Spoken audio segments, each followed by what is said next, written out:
Здравейте, приятели на студио Мейрелин! Ще отговоря с това видео на един много често задаван въпрос на стената. Коя от процедурите да избера? Това става на място. Решението го взимаме съвместно с вас при лично посещение. Защото трябва да уточним кое е онова, което вас най-много ви дразни и моята оценка за вашето състояние на лицето. И какви са проблемите и методите за въздействие.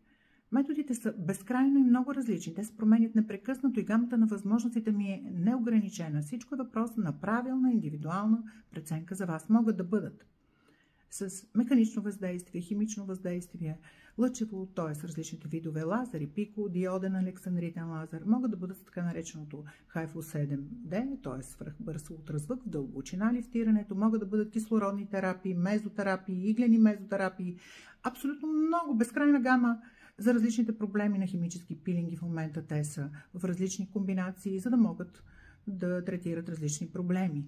Могат да бъдат разтворимите наноконци, които са неинвазивни, но изключително полезни и приложими в този период.